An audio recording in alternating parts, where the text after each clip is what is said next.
Pengenalan. Secara amnya, tahap penguasaan bacaan Iqra' murid tahun 6 masih tidak memuaskan, di mana ramai murid yang masih berada pada bacaan Iqra' 2 dan 3. Seterusnya, murid mengambil masa yang lama untuk beralih bacaan Iqra'. Ini disebabkan masa murid untuk mendapat bimbingan membaca Iqra' adalah terhad. Inovasi kad prestasi Iqra' KPI diperkenalkan untuk menangani isu tasnik. Oleh itu, objektif yang ingin dicapai melalui inovasi ini ialah: pertama, meningkatkan tahap penguasaan bacaan Iqra' murid, dan yang kedua, memastikan murid dapat beralih bacaan Iqra' dengan pantas.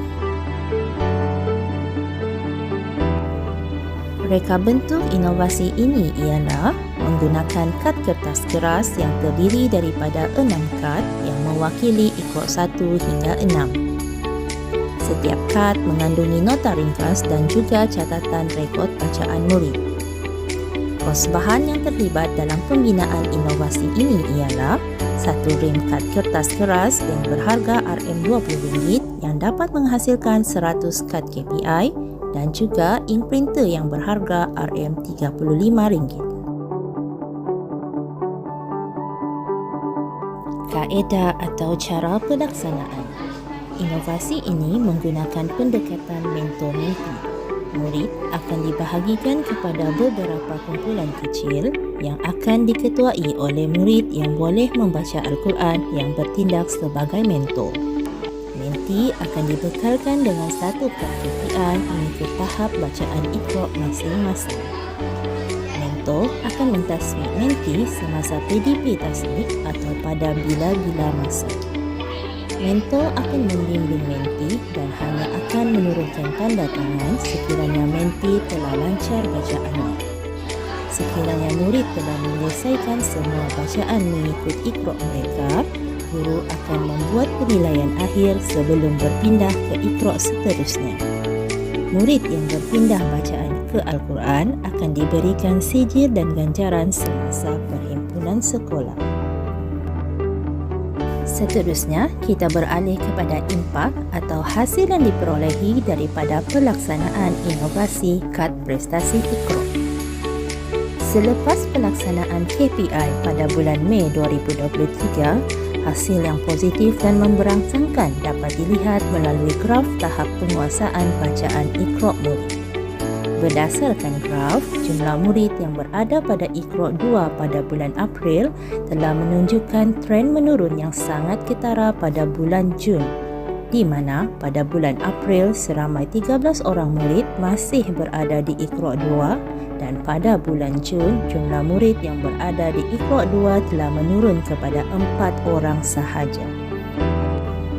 Selain itu juga, peningkatan dapat dilihat melalui bilangan murid yang berjaya beralih Iqra' pada setiap bulan.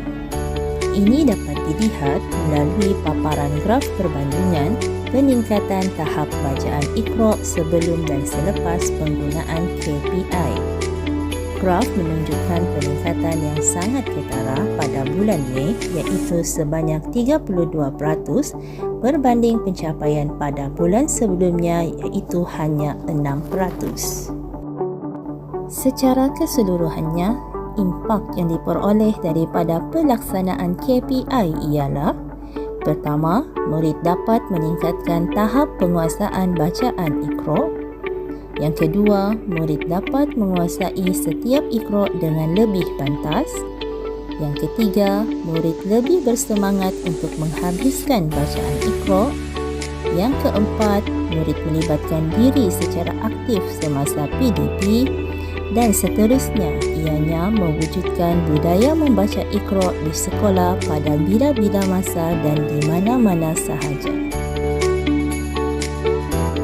Kesimpulannya, kad prestasi Iqra' ini membantu dalam proses PDP tasnik di dalam kelas. Ianya juga membantu murid untuk mencapai sasaran mampu membaca Al-Quran di peringkat sekolah rendah. Antara cadangan penambahbaikan pada masa akan datang ialah dengan meluaskan penggunaan kad KPI KPI di luar sekolah, mengintegrasi kad KPI dengan sistem dalam talian, serta menyebarluas penggunaan kad KPI kepada sekolah lain.